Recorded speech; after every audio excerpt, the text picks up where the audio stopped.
welcome back to the Butterfield Alpaca Ranch YouTube channel. I am Tasha, and this is where I share with you my alpaca life. And in today's video, I'm sharing with you Shearing Day 2021, which was last year. So yeah, I'm still catching up on happenings of last year. And Shearing Day, it's the biggest day of our whole year. It's our harvest day. We take care of these animals all year long, and on Shearing Day, we get to take off the majority of their fiber, and then we're able to make things from it. But the primary reason Shearing Day happens is not for us, but for the animals. Alpaca fiber is super, super warm, and they are animals that are susceptible to heat stress. So to keep that fiber on them during the hot months of the year is a really, it's bad for them. It's super, super bad for them. It's bad for their health. It stresses them out. It does compromise their fiber. It can lead to death. And that's not an exaggeration. They will go under heat stress, their body will start to break down, and they can die. And for animals, alpacas that are abandoned, that does happen. When the shearing stops, when the regular care stops, things happen to them and can cause death. So Shearing Day happens in the spring.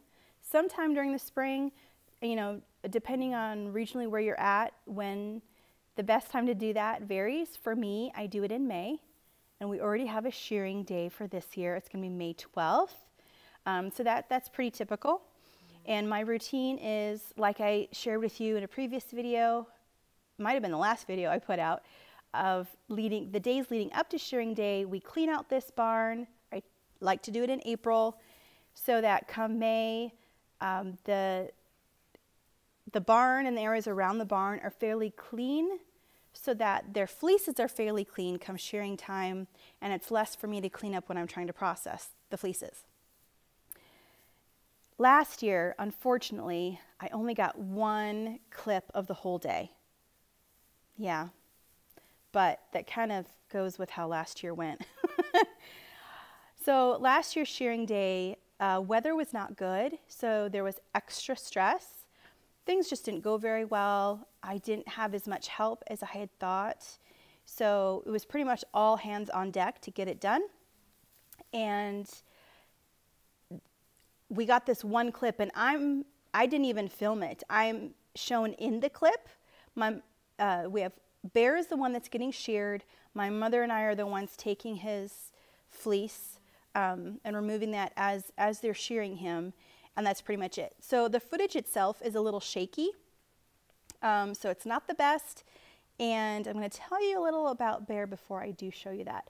But I wanted to talk to you about how we use this space actually on Shearing Day and what was leading up to the clip you're about to see. So I just got done filming this video and realized I forgot to tell you about a special announcement, and that is I'm going to be going live here on YouTube Saturday, March 12th at 11:30 a.m. Central. I'll be answering some of your comment questions. If you have specific questions that you want me to answer, put them down in the comments. And I also have some other things I want to share with you. Special things on that day, special wonderful things going on this year. So be there live. If you're a subscriber to this channel, make sure the notification bell is checked. That way you will be notified when I actually go live. Otherwise, put it on your calendar, remind yourself somehow that's happening. If you can't join me live, it will be a replay automatically here on the channel, so you can watch it afterwards. If you're not subscribed, consider subscribing, because then you'll know when I go live. And it'll be really, really fun to have people there live with me, chatting with me. Like, that would be really awesome. So I would love to see you there. And now let's get back to the video. So this is the space that I have to work with. I have this area here where the alpacas are not. And this time of year, we keep our tractor in here. We have the big double doors right here. So the tractor does stay inside, and then this is where I will keep an alfalfa bale during the winter, fill up all the bins, tubs, pools, all these containers basically, and then feed them in there and under the lean-to. So So today I took all these away so you have a better idea of what this space is. So imagine all the hay on the ground is gone, it's all cleaned up, and my boys, since their barn is about 700 feet from here, and the way we have that structured, it's not very easy to contain them over there. So what we do is we'll catch them the night before and we'll put them here in this barn and we'll put the girls outside. So I'll close these two doors because I don't want the guys getting all riled up by seeing or smelling the girls. So I try to minimize their interaction. If the boys see the girls, that just sets them off. So I close the doors. I will leave, depending on the weather, I will leave this door open for some airflow. That's our people door. Or I might crack open those double doors, again, for airflow and for light. So I've done that. It depends on the weather. Some of the boys I have, if I know they're going to cause trouble, I will put them in one of these 3 stalls. This green thing is a hose that we have rigged up to go over to the water tank to make it easy to fill. But that gets removed as well. Like everything gets rearranged in here. We don't take that water tank out, but we do cover it because the fiber gets flying and all kinds of stuff. And to keep that water clean, I'll cover the tank with something. And we almost use it kind of like a table. So that does stay there. Yeah, so the boys will be in here. The girls will be outside. And so we will shear the boys first. Now last year, I didn't have it split off with those panels there, like with rum is in the back. And actually, I'll have to decide what to do about that for this year, but we'll probably take those down, put him somewhere, take those down. So we have this whole space. So the shearing crew, depending on their method, they may make 1 station or 2 shearing stations. I do have mats. Oh, I think they're stored way over there underneath all that stuff. I do have mats, kind of like gymnastics mats that you would have at high school. Those kinds of mats we have. I'll put down a big tarp on the dirt, then those mats, and then we have the restraints that are secured, you know, from somewhere here in the barn. There's a lot of places that are good anchors. And we'll start with the boys. So we put them all in those 3 stalls, and we go in color order. Hi. We go from light to dark, and we do that. We try to minimize the color contamination, but it's better to have light, little white bits in a dark fleece rather than dark bits in a light fleece. So even though we clean up in between each animal, to minimize the contamination, if any cross-contamination happens, we go from light to dark. So all the boys, once they're done, we will load them into a trailer. Obviously the tractor won't be there. We'll load them into a trailer and we'll take them back. And then we'll bring the girls in and we'll put them in all those stalls. And that's pretty much how it goes. As we shear the boys, when they're done, we do put them in this area. So they're just kind of meandering around in this open space. When everyone's done, we put them in the trailer.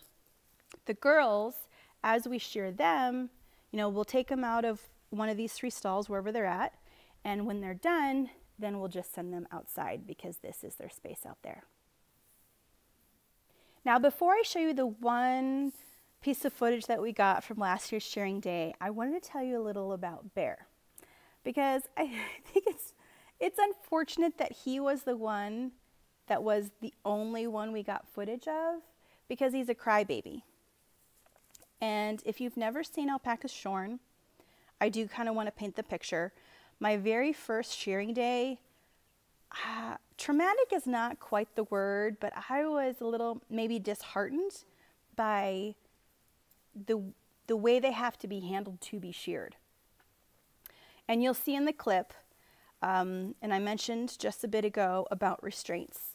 So what we do is we lay them on the ground and we put restraints on their legs and basically stretch them out. Almost, I don't know, kind of, I don't want to say like a rotisserie, but we do kind of do that. We start on one side and we flip them over. But the restraints is what I had a hard time with the very first shearing day that I attended. And I thought there has to be a better way. There has to be a better way. And so I did try other methods over the years. I have a chute that they can stand in, and you can do medical stuff. You can shear in a chute. And I tried that, and it took a lot longer. The shearing job was not as good, and the collection of the fleece was much more difficult. So I have come to the conclusion that what you're about to see is the best, safest, and most efficient way for an alpaca to be sheared or shorn. And an alpaca can be down and up in 5 minutes with a professional shearer, which is who we hire. So we will bring an alpaca in, we'll help them get them down, maybe help with restraints depending on the situation. They're very gentle, they take care of the head, they take extra care of the animal. This is not just an event where we only care about the fleece. You have to care about the animal because they are growing this stalk, this, what do I call it? Yeah, crop. That's what I'm trying to think of. They're growing this crop year after year, and their health is very important. And stress is one of the key factors for quality fleece. You can ruin a fleece if they're under stress.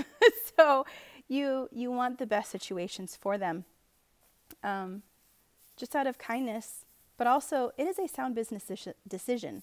So yes, you want to treat them well during the whole process. And I'm going to show you this clip of Beir. And like I said before, he's a crybaby. You are going to hear him crying the entire time. But you know what? I'm going to show you another clip first of him feeding. Beir makes noises a lot. He just does. He complains, he argues over food. He complains if another alpaca or llama stands too close to him. He's very particular about his personal space, and he makes it known that he doesn't want anyone standing too close to him. So it is no surprise that when he is put in a situation that he does not have control of, like being sheared, then he's going to let you know. And you're going to hear it throughout the entire video. But first, here is him feeding.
Wow, look at that blanket. That's beautiful.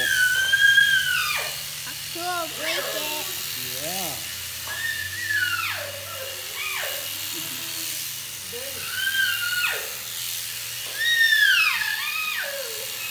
Isn't that amazing how it just comes off in one big blanket? Look at the size of that blanket.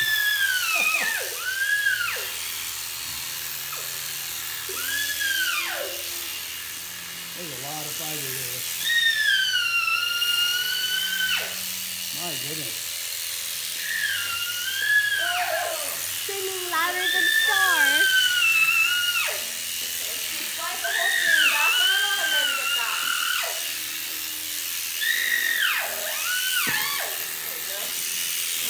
But it's in here, right? I wonder what he's counting.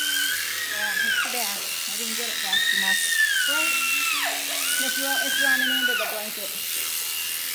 I didn't Feels get it so fast cold. enough. It's running into the blanket. I know. Push it over. Let's switch it to a different one.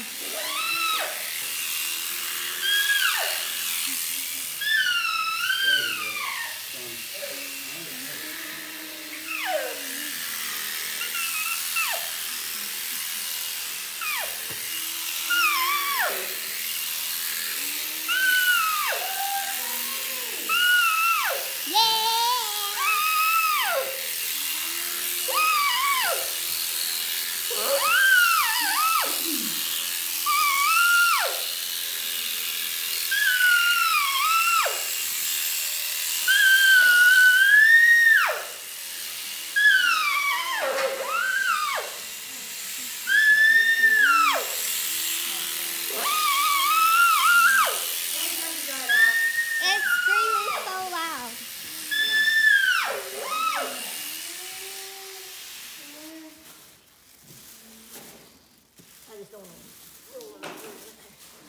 Oh, it doesn't really look that skinny.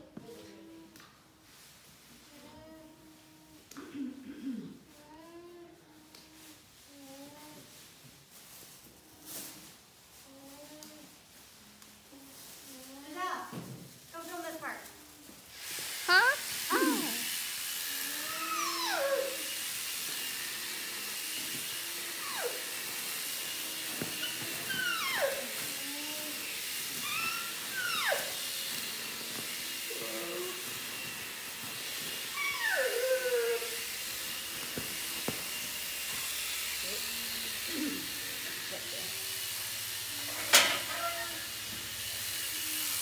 Are we still saving it?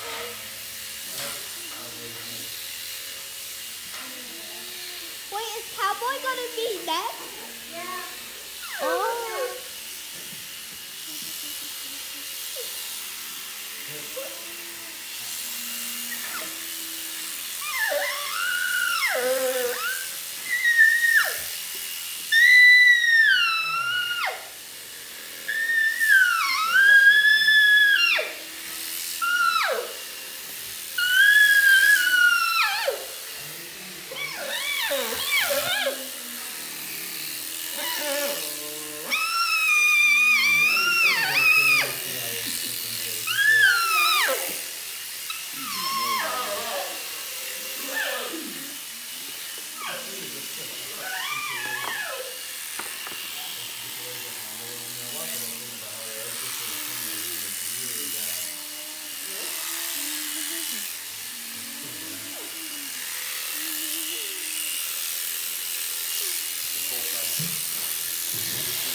Are we clipping their nails?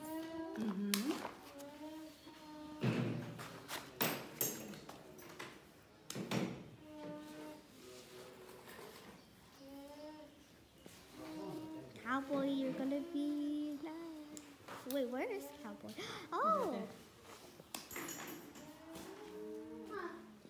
And then the llama's and the girl.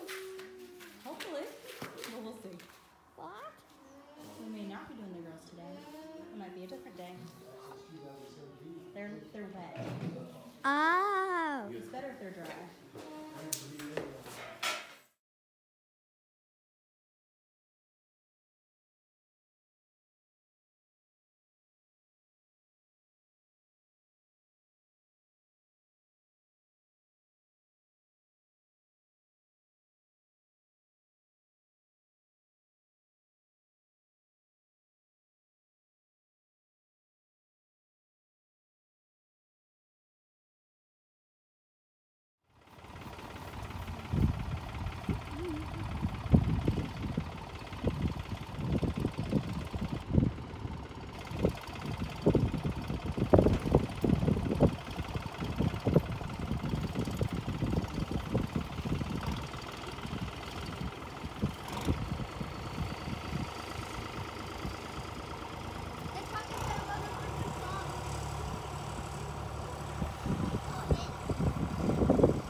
back tires are gonna get it though.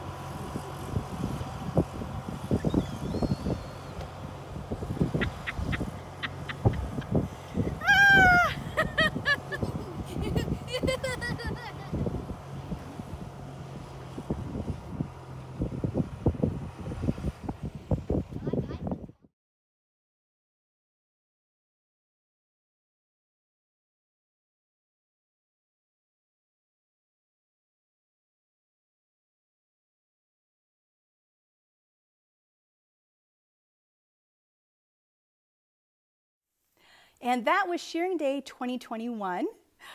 In future videos, I have all of these fleeces still in bags from last year. I've not touched them yet. They're just in storage. But I do have a building I'm going to convert to a studio space, even if it's temporarily. But that will happen this spring as the weather gets better and I can work in there, because I do need to do some things to the building to make it actually work for me.